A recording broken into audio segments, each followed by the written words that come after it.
You're watching the ACC Student News, the news students can use, with Cody Reinsma and Diana Ortiz.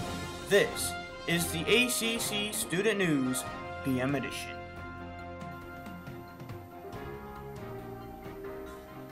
Welcome to the ACC Student News. The news students can use. I'm Cody Reinsma. And I'm Diana Ortiz, and here are this week's stories.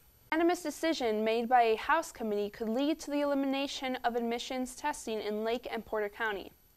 If the test would be eliminated, the House committee would have to meet this summer to discuss an alternative test for automobiles. The new test would strive to keep ozone in the region below federal maximum. The meeting in the summer would be sponsored by Summer Rep. Charlie Brown.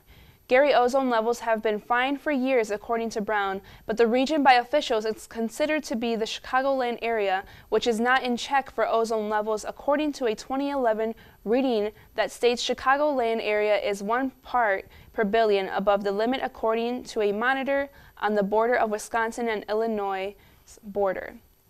Brown stated that this seems unfair, but he hopes the study committee will find a way to eliminate the vehicle testing mandate in place since 1984 without increasing admissions. The House of Legislation voted 67-31 to rescind the Pence-approved July 1st expiration date of the I-STEP standardized test and require school to continue administering the high-stakes exam during the following school year. The legislation requires the State Board of Education and Indiana Department of Education together to create the new exam in about a 1-year period. The board is rushing into making the creation of the substitute test. As a consequence, the board is going to continue to evaluate schools and teachers on a model that doesn't work. Students across the state performed poorly on one recent version of the test that was not only more difficult, but also plagued by administrative glitches. The goal is to make the test shorter and easier to pass.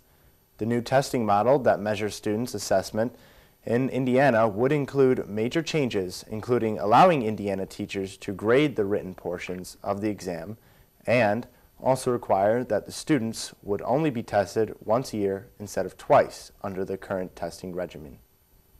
Lake Station police are warning drivers who pay at the pump.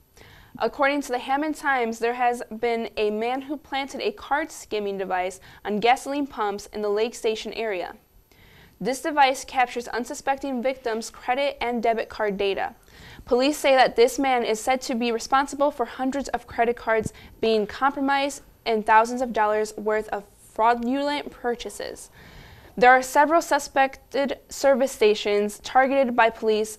They are located off Ripley Street. Police advise customers to inspect the debit card reader to ensure a skimming device hasn't been placed there.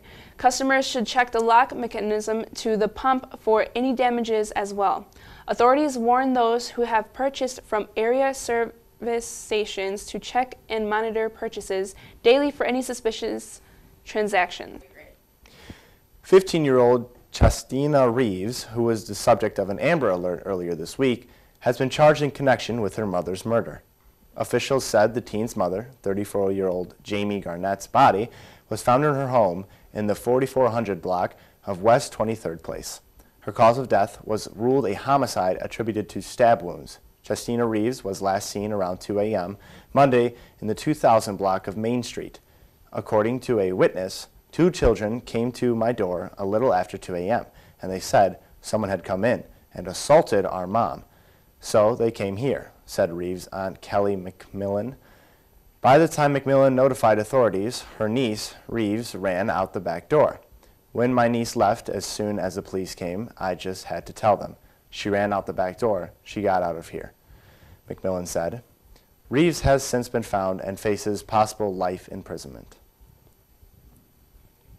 And that's all the time we have for today. I'm Diana Ortiz. And I'm Cody Reinsma. Thank you for watching. Be sure to check us out on YouTube and follow us on Twitter @ACCTV Hammond. See you next week.